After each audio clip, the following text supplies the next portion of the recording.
problem of northern Nigeria. Northern Nigeria is having the short side of the stick in the Nigerian enterprise.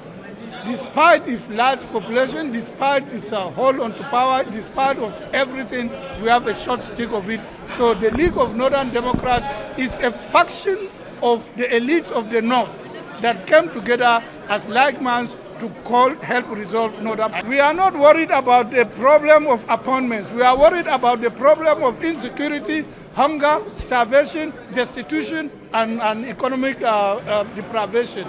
That is what we are worried about. We don't worry about appointments. Appointments come and go as governments come and go.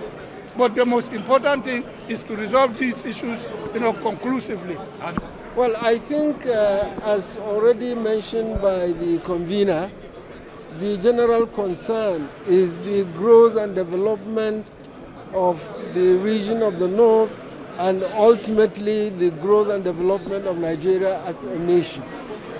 It will not be in the interest of any other person to ignore the various communities that existed over 100 years ago before the amalgamation of Nigeria.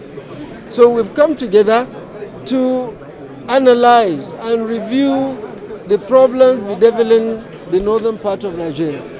And we felt we need to come up with possible strategies to improve on the following areas. We said we need to embark on the strategy of general societal orientation to enlighten the people as to rising up to what exactly are their basic challenges and basic needs. Number two, we felt that we need to address and enlighten the people on the need for good governance. Number three, we thought we need to enlighten the people on the growth of the economy, wealth creation. Because no matter how good a president is, or a governor is, or chairman of a local government, if you don't have a sound economic environment, there is nothing you will do today without resources. So we need to identify how do we boost the area of the economy. Number four, we felt the issue of education is relevant. Education is the most important vehicle of change in any society. And we must sit up to ensure that the correct education, functional education, is really impacted on the generality of the people. Number five, we felt that there is need to address the issue of insecurity. And number six, we thought the issue of unity of any community is very important. People have to come together to accept the need to work together, put aside any differences, ethnic, religious, diversity, and almost every other thing. We need to understand that we need to survive as a people, as citizens, not only of the North, but the entire federation. And therefore, we said we should set up another committee, that's the seventh committee, that will liaise and sensitize all our elected people, be it the legislators, be it the executive, elected right from the president, the legislators, the governors, the local government, so that at least they will appreciate and identify with the aspirations of the people. A situation whereby a chief executive will decide what project, what program, what policy on his own that is not necessarily people-oriented has to change. And we need a group, a team that will liaise with them to remind them of this fact. So these are the 7 committees that we said will be setting up with a clear, identified objective and terms of reference, and we're going to give them some time frame within which to bring the report. The same General Assembly of the League of Northern Democrats will be convened.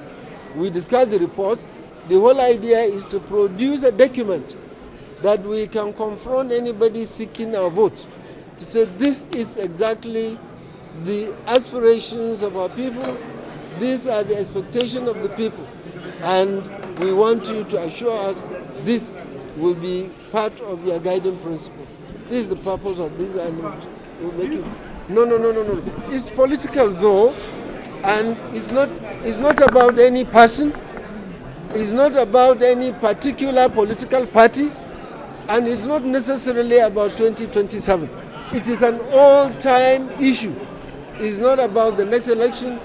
We want to produce a focus. We want to produce a document, a priority list, which is not just about 1 year, 4 year, 10 years issue. It's an all-time issues that we want to raise. And any one of us in this group, all political leanings are there. We have PDP people, we have APC, we have Labour, we have all the political parties. We have the SDP, we have people that don't even belong to any political party, technocrats. It's a collection of who is who that we think will come together and produce what we call confidence in governance, restoring confidence in governance. That's our concern. Well, I think, you see, you have different opinions. The judgment, people have spoken, and the government has heard them, that they don't have good governance on ground. And it's left for the government to see this as a challenge. And the speech of the president confirmed this, that I have heard you, I have listened to you.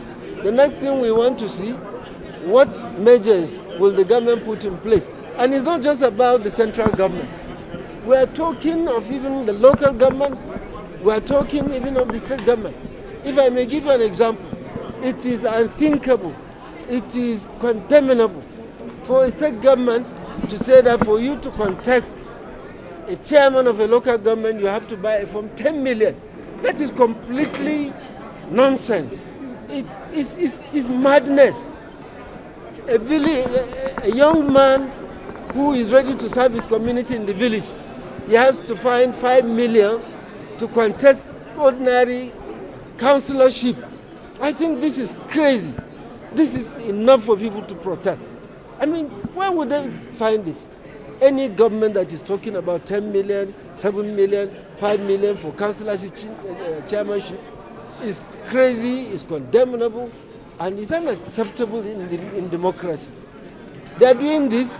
They will use public funds, buy the forms for their candidates, because no any other party, except the party of the government, can buy this form, and not even the candidates. I have told you, out of the 7 committees we are forming, there is a committee on economy.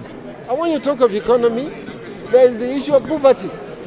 When you talk of economy, there is the issue of empowerment of the youth. There is the issue, when you talk of unemployment, it's not just employment into government services. We want to make sure our youth are economically engaged. We have so many trades that we can encourage the young men to participate. If you say we have open land, they should go back to farm. Every inch belongs to somebody else. How will you tell them to go to farm without any capital? So I think we are all right.